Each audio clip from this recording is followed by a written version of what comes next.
বলেন তোমার জীবনে তোমার বস শিবু আমার বস। প্রিটেন্ড করে যে আমি ওর বস, কিন্তু তা নয়, সবসময় শিবুর কথা শুনতে হয় আমার, ওই আমার বস। দিদি, সবার প্রথমে তোমাকে শুভ জন্মদিন জানি, এবং আজকের দিন এত সুন্দরভাবে টিজার লঞ্চ হলো তোমার জন্মদিনের দিন, কি বলবে? আমি বলবো যে এটা একটা খুব সুন্দর উপহার দিল। আমি সত্যি জানতাম না যে ওরা একটা সুন্দর ভিডিও বানিয়েছে আমাকে নিয়ে, কিন্তু ওরা যখন বলেছিল যে দিদি এটা আমরা করতে পারি, আপনার জন্মদিনে আমরা টিজার লঞ্চ করি, তো আমি বলছিলাম ঠিক আছে করবো। তো এখানে এসে আমিও খুব সারপ্রাইজ হয়েছি, এত সুন্দরভাবে সব কিছু ওরা করে একটা টিজার লঞ্চ করেছে, যেটা আমার খুব প্রিয় একটা ছবির টিজার। তো এটার জন্য আমি নিজেও মুখিয়ে আছি যে কবে এই ছবিটা আমি সবাইকে দেখাতে পারবো। শুরুতে 22 বছর পর একজন ফিরছে, সেটা নিয়ে আমাদের কাছে মজার বিষয়।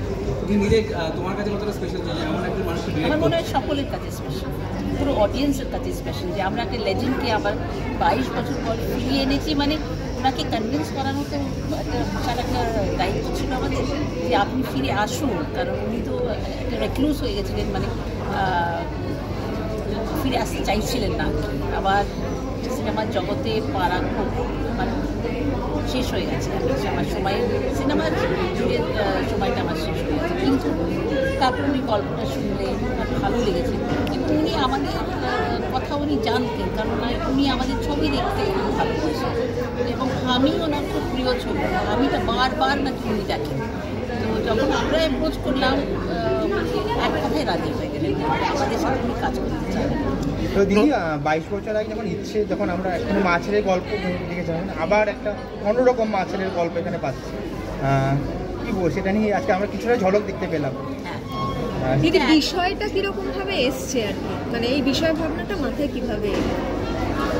বিষয়টা মাথায় এসছে অ্যাকচুয়ালি আমি শিবুর মার সাথে অনেক সময়, মানে অনেকটা সময় কাটাতে দেখেছি, এবং মানে যেভাবে মা ছেলের ওই সম্পর্কটা এত মিষ্টি মধুর ছিল, আছে এখনও, সেইটা দেখতে দেখতে আমার মাথায় ট্রিগার হলো যে আমার মনে হয় এইটাকে যদি আমি প্ল্যাটফর্ম করে একটা গল্প তৈরি করতে পারি, তাহলে আমার মনে হয় সকলের ভালো লাগবে। কারণ একটা ছেলে তার মার সাথে যে সম্পর্কটা কতটা স্পেশাল হয়, ছেলে করবো না, একটা সন্তানের মা বাবার সাথে একটা সুন্দর একটা রিলেশনশিপ থাকে, সেটা ভালোবাসা হোক আর ঝগড়ারই হোক, রক্তের টান স্বীকার করতে পারবে না।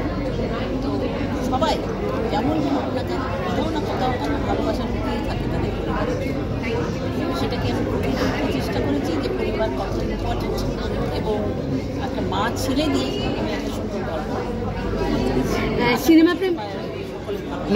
নন্দিতাদি, উইন্ডোজে একটা ট্রেন্ড দেখা যাচ্ছে, অভিজ্ঞ মানুষদেরকে ফিরিয়ে আনা হচ্ছে, ভিক্টর ব্যানার্জি এবার রাখি গুলজার, কী বলবো?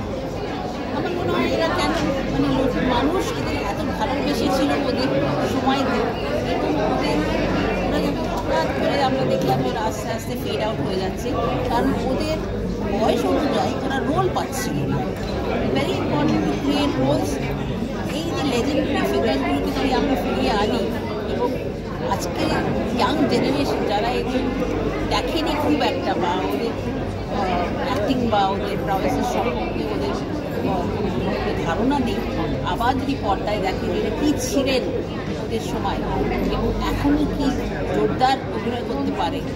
মানে ফর এক্সাম্পল আমি নীনা গুপ্তাকেই ভাবি না চান, মানে ধরি না চান, মানে নীনা গুপ্তা যখন প্রাইমে ছিল তখন নীনা গুপ্তাকে এত সুন্দরভাবে কেউ ব্যবহার করেনি। এখন যেভাবে মানে নীনাকে পর্দায় দেখা যাচ্ছে, প্রত্যেকটা মানুষের এত ভালো লাগছে।